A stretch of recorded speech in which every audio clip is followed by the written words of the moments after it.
ትግራይ በቲፒኤልኤፍ ያገዛዝ ዘመን አማራ በታሪኩ ቀበሌ ድረስ የተወረረበት ዘመን የለም። እነጋገር ከተባለ ህገ መንግስት ጽፈው አንቲ አማራ ሪቶሪክ በሀገሪቱ ላይ የነዙ እነሱ ናቸው ምናምን እያሉ ያወራሉ አይደለ? ማሲቪሊ ተበድሮ የገዛ ህዝቡን እንደ ጠላት ቆጥሮ ወሮ አማራን እያጠፋው ያለ በዚህ 7 ዓመት 8 ዓመት ውስጥ ከአብይ አህመድ በላይ ህወሓት በ27 ዓመት አልሰራው። ስለዚህ የጠላት የፕራዮሪቲ ጉዳይ አለን ማለት ነው። የጠላት ወዳጅ ነው እንደሚባለው አብይ አህመድ ዴይ ኤንድ ናይት እየገደለን ኢቭን ከወንድሞቻችን ጋር ሂሪዘቲንግ እኔ ቤቲ በጣም እኔ አውትላይን አድርጌ ማስመር እንፈልገው ነገር በኢትዮጵያ የፖለቲካ ሰማይ ስር ካሉ የትኛውን የፖለቲካል አክተሮች ጋር አብሮ መስራት ግዴታ ነው። ኢቭን ትግራይ ሀገር ቢሆን አማራ ሀገር ቢሆን ባውንደሪ እኮ ለማካለል እኮ ግዴታ አብረሽ መስራት አንድ ጠረጴዛ ላይ መቀመጥ መቻል አለብሽ እኮ መስመር ለማስመር አይደል? ይሄንን እኮ ለመነጋገር we have to create like something አብሮ ሊያሰራ የሚችል environment create ማድረግ መቻል አለበት። ይሄ ጠፍቷችሁ አይደለም። the thing is ጦርነቱ መግፋት ባለብን ደረጃ ላይ እንዳይገፋ ጦርነቱ እጃችን ላይ ክልሉ ላይ ቀልጦ እንዲቀር እጃችን ላይ እንዲፈነዳ አማራ የግፍግፍ እንዲሸነፍ ነው እየተሰራ ያለው። ከህወሓት ጋር ከሰራችሁ ቅድም እንዳለው ያ ልጅ ዩሪ የሚባል ልጅ ምንድን ነበር ያለው? ከህወሓት ጋር ከሰራችሁ አለ ቃል በቃል ህዝብ እንቀሰቅስባችኋለን፣ ህዝብ እናሳምጽባችኋለን። ኦኬ ጎ ሄድ እስኪ ትራይ። እኔ አሁን ይኸውልሽ ቤት አንድ ነገር ልንገርሽ። አንዳንድ የተሸጡ ግለሰቦች ስህተት የሚሰሩት ምን እንደው ታውቂያለሽ? በራሳቸው ዕውቀት ልክ በራሳቸው እሳቤ ልክ የሰውን ስክሪን አውት አድርገሽ ሰውን በራስሽ ልክ በራስሽ ዕውቀት ልክ ገምግመሽ ሰውን በራስሽ ዕውቀት ልክ ስትገመግሚ ለስተት ይዳርግሻል። ይሄ መንጋዝ ያለው አማራ እንዲጎዳ ስለሚፈልግ ብቻና ብቻ ማለት ነው። እዚህ ያለው መንጋ አጀብ ስለያዘለት ብቻ ፖለቲካውን በእጁ ያደረገው ፖለቲካውን የዘወረው ይመስላል እንጂ ይሄ ፖለቲካ እኮ ጠፍቶት አይደለም። ቱ ዘመኒመም እኔ ቱ ዘመኒመም ፋኖ እንኳን የሚያድን አሊያንስ ነው ይፈልጋለሁ። ዛሬ አትራፊ ነኝ። ምክንያቱም ፋኖ የ200 ግለሰቦችን ኢኖሰንት ህይወት ሴቭ ያደርጋል። አርሚ ናቸው። እየመጣ የሚደፍረውን ጦት የሚቆርጠውን አፍንጫውን እያለ ይልከዋል።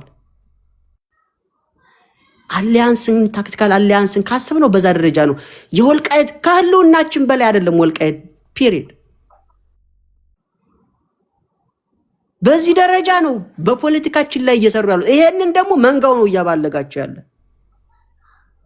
ስለዚህ መስራት ካለብን የሆኑ ኢንተረስት ግሩፖች አሉ። እነዚህን ዴይ ዋን ለይተናቸው ያደሩ ግለሰቦች ናቸው። በተለይ ሲቪክ ኦርጋናይዜሽኖች ላይ ያሉ እኔ ሳድሊ ባለፈውም ተናግሬያለሁ።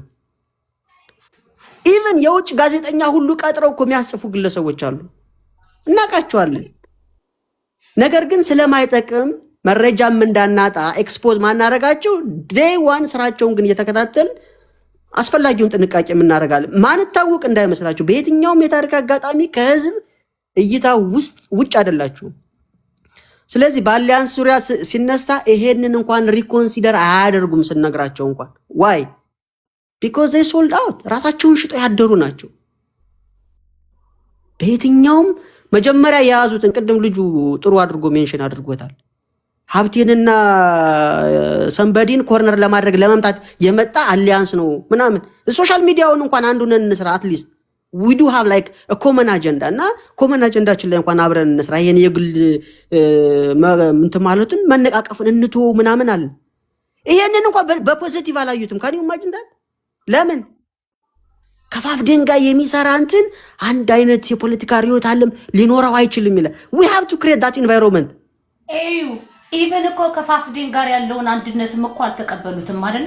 ማለት እኮ እሱንም እኮ ነው ያልተቀበሉት። አሁን እኮ አንድነቱንም አልተቀበሉትም። ኤግዛክትሊ ኖት ኦንሊ ፋፍ ድን አልኩሽ እኮ ከፋፍ አድጋ እንኳን አልኩሽ ማይነር ልዩነት ያለንን ከፋፍ አድጋ እንኳን ሚስተካከል ሚታረቅ ልዩነት ያለንን አትሊስት ፋፍ ድንስ ከአገዛዙ ጋር ማሲቭሊ ኢንጌጅ አድርጎ የሚሰራ ነው ምናምን ተብሎ ብለም ይደረጋል። አፋድ እንኳን አልኩሽ እኮ ከአፋድ ጋር እንኳን አብሮ ለመስራት ቫኪዩም የሆነ ኢንቫይሮንመንት እንኳን ማለት ነው። ምን ማለት ነው? አንተ ፋፍዴን ከስርዓቱ ጋር ይሰራል ስትል ምን ማለት ነው? ይባላል ነው ያልኩት። እኔ መረጃ የለኝም። ይባላል እንደሱ ማለት ራሱ አትችልም። እንደሱ ማለት አትችልም። እኔ ደግሞ በመረጃ በማስረጃ ሌላ ነገር እንዳላመጣ እንዲህ አይነት ቃል አትጠቀም። በጣም አደጋ ነው። በነገራችን ይሄ በጣም ከባድ ነው። ሳሚ ያልኩት ትክክል አይደለም። ፋፍዴን የነጻነት ታጋዮች ዋጋ የከፈሉ ምንም ነገር የሌላቸው በታሪካቸው ናቸው። ወንድም አለም ይባላል የሚል ይሄ የስም አጥፊዎች ዘመቻ ነው። የእነሱን አንተ መድገም የለብህም ካላመንክበት። እኔ ያልኩት ዳዘርፈር እኔ ያወራው ዳዘር ቨርሽን ነው ያወራው። አትሊስት እንደዚህ እንኳን የሚባሉ ግለሰቦችን እንኳን አብሮ ለመስራት የሆነ ኢንቫይሮንመንት ክሬት ማድረግ መቻል አለብን። ከኛ የሚጠበቀው እሱ ነው። whatever is the blame ኦኬ። እኔ አሁን ካንተ ጋር ባክ ኤንድ ፎርስ እንደዚህ ለመመላለስ ምናምን አላልኩም። the thing is ልዩነት እንኳን ቢኖር ልዩነቱን የማጥበብ ስራ ከኛ ይጠበቃል ነው። አማራ ብቻውን ቆሞ ማሸነፍ ይችላል፣ ማንንም አሊያንስ አይፈልግም ይሉሻል። አሜሪካ ግሯስ ክላት ዓለምን እየዞረች አሊያንስ ፍለጋ ይሄንን ከቤቱ ወጦ ዱላ ይዞ እንዴ ሰሞኑን እንተና ለመጀመሪያ ጊዜ ከቤት የሰወጣ ዱላ ይጀን የወጣው በዛሬ ቀን ብሎ ይሄ ስሙን አስታውሽኝ የስትራቴጂክ ጉዳዮች አማካሪ ምስራቅ ጎጃም ላይ ያለው ማን ታደለ ነው። ዱላ ይዞ እኮ ከቤቱ ይወጣል እንዴ። ትንቅ የሚያቀብልን ብናገኝ ጠልተን ነው ካኒው ማጅንዳት ይሄንን እንኳን ሊረዱ አይችሉም። why because they do have their own self interest ስላላቸው የግሩፕ ኢንተረስት ስላላቸው። እኛ ደግሞ እንላለን ሚሊዮኖችን የገበርንበትን የትግል ለማንም አሳልፈን አንሰጥ፣ የትኛውንም ሰዓት እንረግጣለን። በቃ የትኛውንም ሰዓት without any excuse ማለት ነው። ጀነራል አሳምነው ጽጌ ለመኖር ያልጓጓውን ህይወት any one of us ለመኖር fraction of seconds አንፈልግም። ይሄን ትግልና በአሸናፊነት እንወጣለን ለማለት ነው። ቴንኪዩ ቤት ይሄንን ለማለት ነው። አሪፍ ነው ግን ይሄድክበት እውነት እኮ ነው። አሜሪካ ዛሬ ሀያል ሀገር የምትባለው አሜሪካ አፍሪካ ድረስ ሄዳ ስትቦጠቡጥ የምትውለው አጋር ሀገሮች ምንጭ ማግኘት ስላለባት ነው ሰርቫይቭ ለማድረግ። እንኳን አማራ እኔ እኮ አንዳንድ ጊዜ እኮ በጣም እኮ ነው ግርም የሚለኝ እኮ አብይ አህመድ እኮ ዛሬ አረብ ሀገራትን ይዞ ያው አሜሪካኖችም ሌሎችም ምዕራባውያንም ይረዱታል። በብዙ መልኩ ማአት ሀገሮች እኮ እየደጎሙት ነው የኢትዮጵያ ህዝብ ስራ። አሁን የኢትዮጵያ ህዝብ እኮ የሚመስለው ቢሮ ገብቶ ሰርቶ ሲወጣ ደሞዙ የሚከፈለው እዛ ቢሮ ውሎ በሰራው ነው የሚመስለው። የኢትዮጵያ ህዝብ እኮ ደሞዝ የሚከፈለው ከውጭ በሚሰጠው እርዳታ እንደሆነ እኮ ማያውቅ እኮ ህዝብ እኮ ነው። እንደዚህ ነው። ምንም ብቻችንን ምንም መሆን አንችልም። ግን አብዛኛው ሰው ይሄንን ስለማያውቅ በሚያሳዝን ሁኔታ አብዛኛው ሰው ይሄንን ስለማያውቅ ብቻችንን እኔ በርግጥ በነገር ላይ ይሄንን ሐሳብ እኮ ያውቃሉ የተማሩ ናቸው ብለን እኮ የምንላቸው ወንድም እህቶች እኮ የሆነ ጊዜ እንኳን አይደለም አማራ ጎጃሜ ብቻውን ተደራጅቶ አማራ ነፃ ያወጣል የሚል እኮ በሸቀ ፖለቲካ ሲሰሩ እኮ ብዙዎችን ሰምተናል። በነገር ላይ በጣም ትክክል አይደለም፣ በጣም ማለት ነው። ማንኛውም ጎረቤት ሀገር ለአማራ ያስፈልገዋል። ከማንም ጋር ጠላት መቀነስ አለበት አማራ። በዛ ፓወርፉል ከሆነ አማራ በዚህ ዘመን ላይ ኢኮኖሚውን ከተቆጣጠረን ርስታችንን ከተቆጣጠረን ስፔሻሊ ብልጽግና ከፈረሰ በነገራችን ላይ በስፔሻሊ ብልጽግና ከፈረሰ ክልሉ ላይ ፋኖ ሙሉ ለሙሉ መሬቱን መቆጣጠር ይችላል፣ ርስቱን መቆጣጠር ይችላል። ያን ጊዜ ፓወሩን ስለሚይዝ መሬቱን ስለሚይዝ ለአማራ ከስንት ጊዜ በኋላ የመጀመሪያው ነው በአዴን ብልጽግና ከፈረሰና ርስቱን ቢያንስ አማራ መቆጣጠር ከቻለ ሌላው እዳው ገብስ ነው ለኔ በመረዳው ልክ። ምክንያቱም አማራ ትልቅ ህዝብ ነው፣ አማራ ሰፊ ህዝብ ነው፣ አማራ ታጥቋል፣ ተደራጅቷል። ያ ግን ካልሆነ አሁን በሚባለው ደረጃ እንሂድ ተብሎ ከተባለ ግን አብይም እድሜው ይረዝማል፣ የወልቃይትና የራያ ጥያቄ በእንጥልጥል ይቆያል።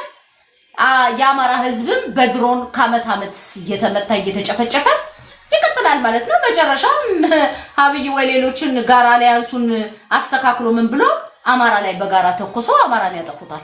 የሚሆነው ነገር ይሄ ስለሆነ ይሄ እኮ ሳይተጻል ልጅ ሊረዳው የሚችለው ፖለቲካ ነው። ማን ነው ተረኛው?